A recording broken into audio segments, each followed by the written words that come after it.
થોડો ગરમ મસાલો લઈશ, બધું નહીં, કારણ કે મરચાં અંદર નાખ્યા છે એટલે ગરમ મસાલો અંદર નાખી દીધો છે આપણે. તો આના પર આ તૈયાર મસાલો છાંટી દઈશું, થોડો વધુ ન થાય તે.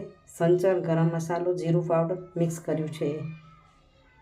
પૂરી તૈયાર આપણી. નાખી દઈએ ડબ્બામાં. નમસ્કાર મિત્રો, કેમ છો? મજામાં ને? આપ સૌ કુશળ હશો મિત્રો. સાતમ આવી રહી છે નજદીક, નોકરી જવાનું હોય છે રોજ.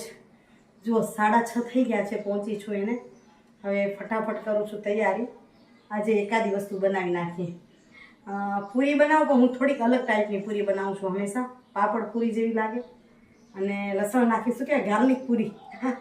તો ચાલો એની માટે તૈયારી કરી દઈશું. તો તમને બતાવું શું કર્યું છે.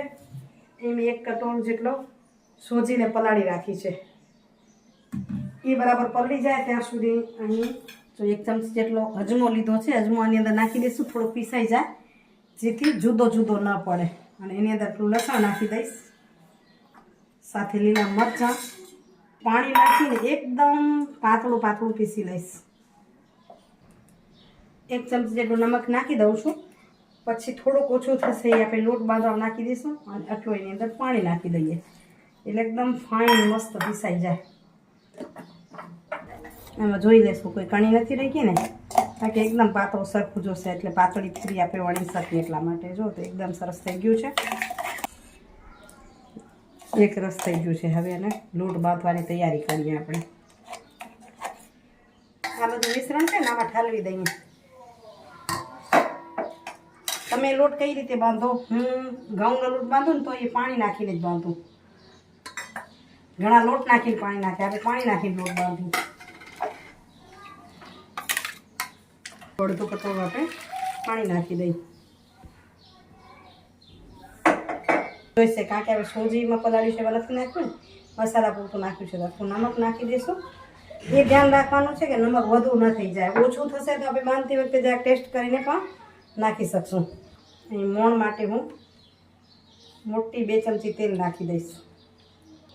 અડધી ચમચી હું હિંગ નાખું છું.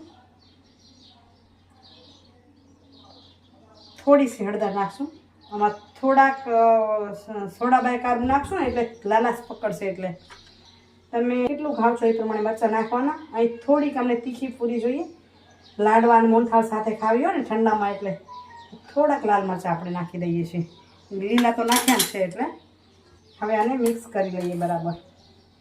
તમને ગરમ મસાલો પસંદ હોય તો નાખવાનો, પણ હું નહીં નાખું. હવે આ થઈ ગયું ને એની અંદર આપણે નાખી દઈએ પલાળેલી સોજી. આપણે સોજી આ પલળી ગઈ ને સોજી નાખી દઈએ અને મિક્સ કરી લઈએ. આટલાક આપણે બેકિંગ સોડા નાખીએ છીએ ચમચીની પાછળની સાઈડથી, જેથી વધુ ના થઈ જાય. એટલો મેંદાનો લોટ નાખશું.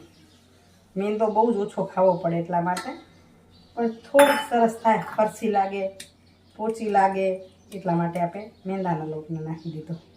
હવે આને મિક્સ કરી અને જોઈશે એટલો ઘઉંના લોટથી. જો ઘઉંનો લોટ તો ચાળીને તૈયાર રાખ્યો છે એટલે થોડોક નાખી બાંધતા જશું કડક કરવા માટે. એમ લાગશે કે હવે ઓછો થાય છે એટલો આપણે ઘઉંનો લોટ અંદર નાખતા જઈશું. ઘઉંના લોટનો ખાસ માપ નથી, આટલો લોટ લીધો છે એટલો થઈ રહેશે.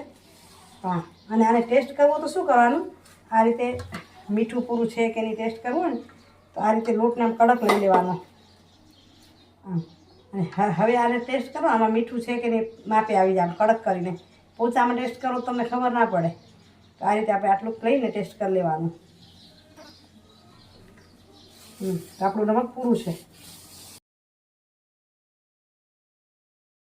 આ ભેગો થઈ જાય ને એટલે તેલ નાખી 1 પાવડું મસળી લઈએ.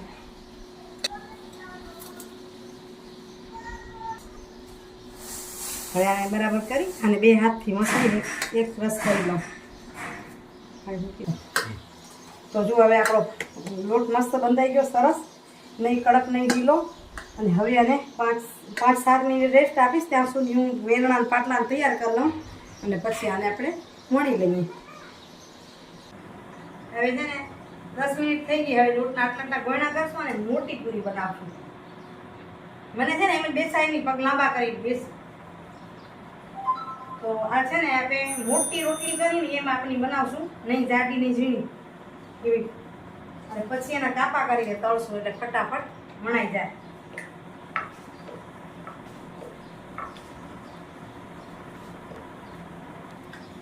જુઓ આ ટાઈપની આમ રોટલી ટાઈપની બનાવી સુકાવતા આવશું. હવે આ રીતે બધી જ આ જો રસીલાબા ગોયડા કરી આપે છે મને. આ પરિવારની મજા તમને પહેલા કીધી છે ને, ભેગા થઈને જો નોકરીથી આવી તો અહીંયા કરાવવા કે હાલ તને કરાવી સાંજે, તું ઘરે માં દઈશ સાંજે, અમે દિવસે કરી દઈશું. હવે બે ધીરાજ જેઠાણી મળશું, વણી લઈ પછી તળશું કઈ તમને બતાવશું. હવે જો આટલી વણી લીધી, હવે થોડીક રહી છે રસીલાબા વણે ત્યાં સુધી આપણે બીજી પૂરીનો લોટ બાંધી લઈએ. આ ઘઉંના લોટની બનાવી છે ને, થોડોક મેંદો નાખી દે. હવે ખાલી મેંદા સુધીની પૂરી બનાવી દઈએ. આ 1.5 કિલો જેવો આપણે મેંદાનો લોટ લીધો છે અને એની અંદર આપણે 5 કિલો જેટલી મેં સોજી પલાળી રાખી છે. એ પછી નાખશું. આની અંદર મસાલા કરી લઈએ. પહેલાં સ્વાદ અનુસાર નમક નાખી દઈએ, મરી નાખશું 1 ચમચી પીસેલી, લીલા મરચાં ઉકાળીને પાણી નાખીએ તો લાલ કલર ઓછો થાય, પણ ઉકાળ્યા નથી એટલે આપણે લાલ મરચાં પાવડર નાખી દઈશું. જે પ્રમાણે તીખું ખાઈએ એ પ્રમાણે. થોડોક ગરમ મસાલો, 2 ચમચી જેવો જીરું પાવડર. હવે એને બરાબર મિક્સ કરી લઉં.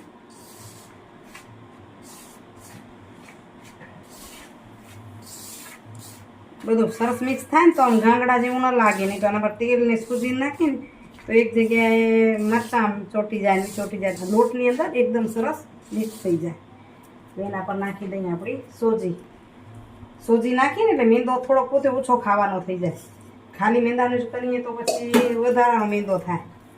આના પર આપણે મોણનું તેલ નાખી દઈશું.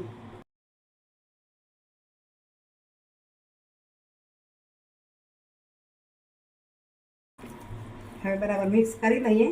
પછી જેટલું જોઈશે એટલું પાણી નાખતા જશું. થોડું થોડું પાણી નાખીને લોટ બાંધી લઈએ. થોડું થોડું નાખતા જઈએ. 1 કટોરું મેં પાણી નાખી દીધું છે અંદર. હવે બરાબર મિક્સ કરી લોટ બાંધી લઉં.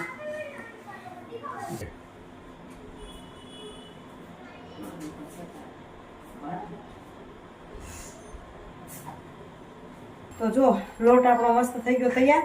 અહીં લાલ મરચાં નાખ્યા છે ને એટલે કલર થોડોક લાલ થઈ ગયો. અને લીલા મરચાં જો ઉકાળીને નાખીને ગાળીને તો સરસ કલર લાગે લીલો, પણ આમે સારો લાગશે. ચાલો થોડી વાર એને રેસ્ટ આપી, ત્યાં સુધી હું બાજુ બીજી તૈયારી કરી લઉં. 10 મિનિટ રેસ્ટ આપીને પછી આને વણી લઈએ. તો જો અહીં મેંદાના લોટની પણ પૂરી વણી લીધી. બાજુમાં દેખાય છે ઘઉંના લોટની છે, સાથે થોડોક જ મેંદો છે. અને હવે તળવાની કરીએ તૈયારી. અહીં તેલ મેં ગરમ થવા મૂકી દીધું છે, મીડિયમ ગેસ પર મૂકી દઈએ.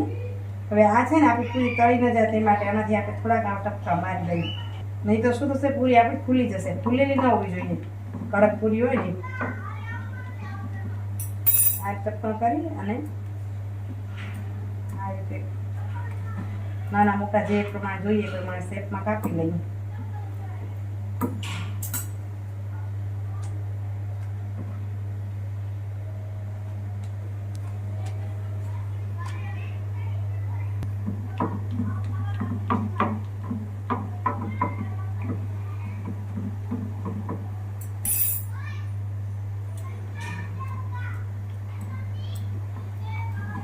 નાની કરી આમ મોટી કરવી હતી મોટી.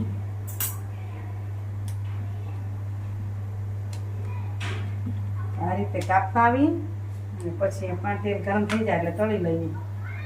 જો તેલ આપણું ગરમ થયું છે કે નહીં એટલા માટે મેં થોડો કટકો નાખ્યો. તો આપણું તેલ સરસ ગરમ થઈ ગયું છે. મેં તેલ થોડું વધુ જ નાખ્યું છે કારણ કે આટલી બધી પૂરી તળશું તો ટાઈમે લાગે, અને જેટલી સમાય એટલી પૂરી આમાં નાખી દઈએ એટલે થોડુંક ફટાફટ થતું જાય.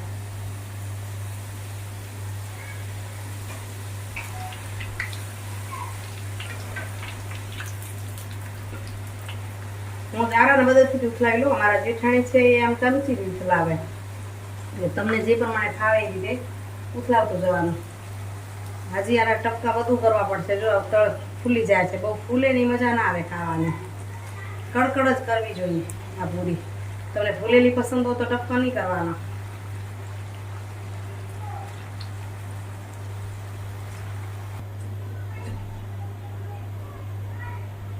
થાળીમાં મૂકીશ, નીતરી જાય પછી ટમેટામાં નાખશું.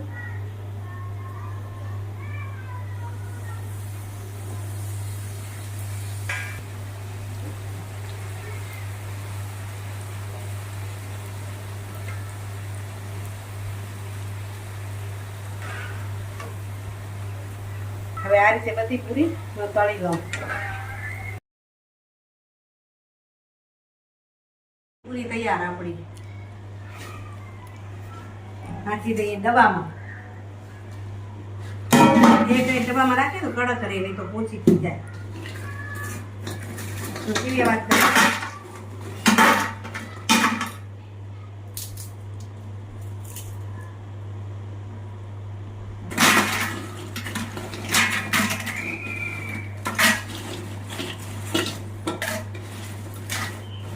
હવે આપણે મેંદાની પૂરી તળશું તો એના પર છે ને છાંટશું. આ તો આપણું સંચર લીધું છે મેં.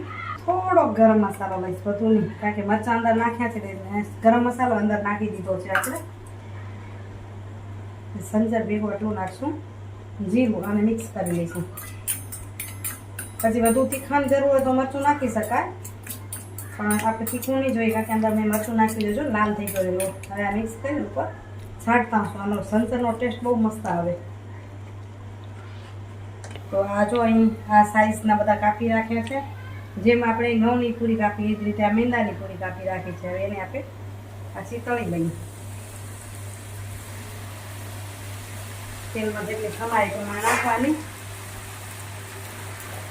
બાકી તળવાની થોડી રીત જ હોય. આ તળી કે તે તળી, આપણે પહેલાં ઓલી તળી.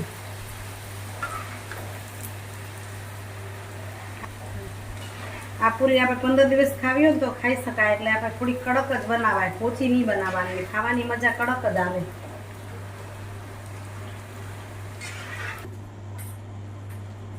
હવે એટલા તળાઈ ગયા ને તો એના પર થોડું થોડું આમ માપસર છાંટાય ને તો પછી નમક આકરું લાગે.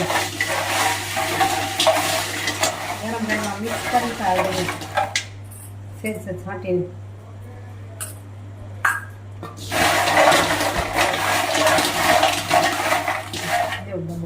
નાખી દઈશું. ગરમ છે ને એટલે પછી થોડો ખુલ્લો વાંધો નહીં આવે. આ રીતે બધી પૂરી કાપતા જઈ, તળતા જઈને આ રીતે સંચર ઉપર મિક્સ કરતા જશું. તો આપણી બંને પ્રકારની પૂરી થઈ ગઈ છે તૈયાર. બંને અલગ અલગ રીતે ડબ્બામાં ભરી દઉં છું. આજનો વિડીયો કેવો લાગ્યો આશા રાખું છું કે ગમ્યો હશે. અહીં મેંદાની પૂરી અને ઘઉંની પૂરી, પાપડ પૂરી જેવી ખાઈ શકાય એવી બંને બનાવી. હજી મીઠી પૂરી પાટીદારોના થેપલા બનાવું છું, એ વિડીયો પાછળ આપું છું. એમાં ઠંડી તાળીમાં શું શું એ બતાવું છું. આશા રાખું છું કે બંને વિડીયો ગમશે. વિડીયો સારા લાગે તો લાઈક કરીને શેર કરજો જરૂરથી, અને કમેન્ટ કરીને પણ કહેવા વિનંતી છે. આવજો મિત્રો, બાય બાય. બીજો વિડીયો જરૂરથી જોજો, જલ્દી જ આપું છું.